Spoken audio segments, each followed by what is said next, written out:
Hey man, say man, it's your boy Prince Hayward, and I'm here with Vicki Spriggs, CEO of Texas Casa. In the Flesh. So my first question for you is, explain to the people exactly what Casa is and how you got involved with it. Sure. CASA is an acronym for Court Appointed Special Advocates. And these are volunteers from all walks of life. You don't have to be a specialist in anything, just be a human being who's got a heart for children. Mm. And CASA, contact your local CASA office. They'll train you how to be a CASA volunteer. And then what you do is you advocate for the best interests of children in the state's foster care system. And CASA advocates, again, are court appointed. So once you finish the training and you're sworn in, then the court begins appointing you cases of children who are in the foster care system, and you provide that best interest advocacy. So you're in constant contact with the youth, no matter where they are. You're looking at their educational, mental health needs, physical health needs, dental needs. I mean, all of that you're paying attention to. Their social safety needs, you're paying attention to that, and you're reporting all that to the court to make sure everything that needs to happen for a child is actually happening. So basically, the Casa worker is the advocate that's in between. That's it. I Yeah. love that. I love that. So another piece of that is how did you get involved with Casa? Well, I spent 16 years running the state's juvenile probation system. 16 is crazy. So yeah, it was a while. But it was good work. We did good things. And then it was, I wanted to retire. So I reached a certain age. It's like, this is a good time to retire. And as I was retiring, someone told me about this position with Texas Casa. Mm. And so I looked into it because it was like I'd already worked with local Casa. Mm. I was like, okay, I don't understand about Texas Casa. Let me check this out. I looked at the position, did the interview, and when I left, I said, that's the next part of my mission, because there are so many children. There are enough children in the Child Protective Services system who are dual system kids, Yes. juvenile justice and child welfare, that just watching that over the 16 years and recognizing these kids don't need to be in juvenile probation. If we can hold them in child welfare and get them back to family, get the family restored, everybody's going to be better off. If it's not the original family, then to kin. And if that's not even possible, adoption, but that's the last option.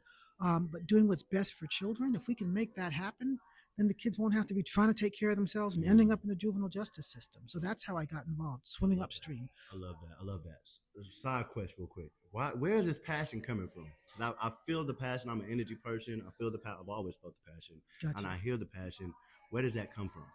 I was blessed to have a remarkable family. I was born Vicki Spriggs. I'm sorry, Vicki Brooks.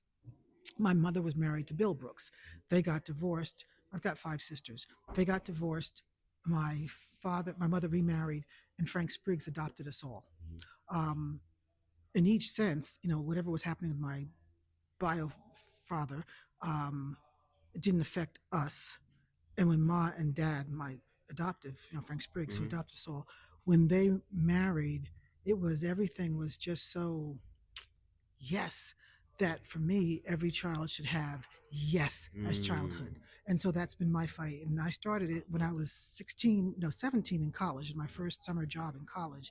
I worked in a halfway house for kids who are on probation from Boston. I was going to school in This is at Massachusetts. 16, 17. At 17. Yeah, I went in at 16, but my first summer job while I was in college was at 17. And so I worked in this halfway house, and it's like, just hearing some of the stories and meeting some of the young people, these are like amazing. Well, you know it.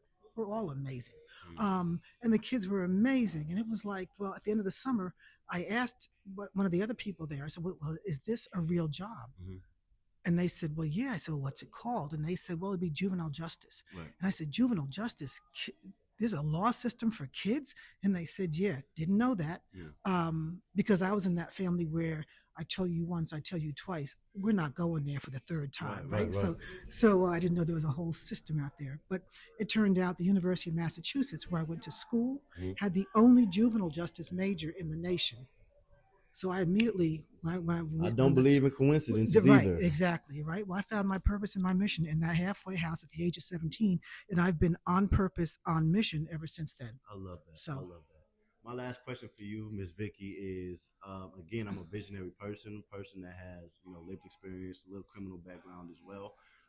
What is your vision, or if you have a vision for, I guess you could say, involving people that have a little bit of criminal activity that still want to be able to give back, to these kids. Yeah, well, a number of things, right?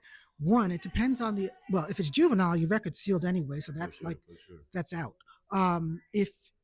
If the offense involved a felony level, well, a level adult level offense, now criminal, moving from juvenile into criminal, Yes, then the program has to look at like what is the offense. Like we wouldn't take somebody who's got an abusive, assaultive past, right? And we wouldn't take a sex offender. For sure. Clearly not. Hopefully. Right. Anybody with sense would not. Even though I have to say that at TYC, when that whole thing blew up in 2007 about all the sex offenses taking place at TYC, it was a sex offender who shouldn't have been working there, but was working there, who was the one who called one of the kids told him what was going on in that institution in Pyote. And it was that teacher, that person with a sex offender record, who called the Rangers to report what was happening. So, I mean, people rehabilitate, right? That's a real thing. But again, on a general, we wouldn't be hiring a sex offender to work with children in the foster care system. But I do want to say, I'm not kicking out all people who have a past. It's just that because people rehabilitate. But again, with the sex offender record, nobody's going to take that chance. So basically, what I'm hearing is that you do see people for more than their past. Absolutely. And you give opportunity if your past ain't that bad. Right. That's right. And then there's that other piece too, which is there may be, and Casa wouldn't set it up because we don't have that ability, because Casa volunteers have to keep the child's identity confidential, right? Their status.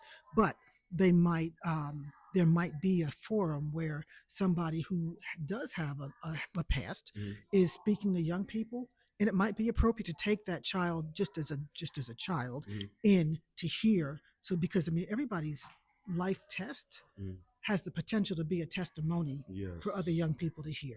So I love that. Thank you, Miss Vicki. You're very welcome, darling.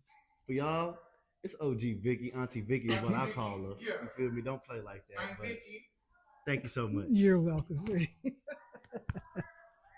you. Thank you. Yes, ma'am. You're awesome. Scene.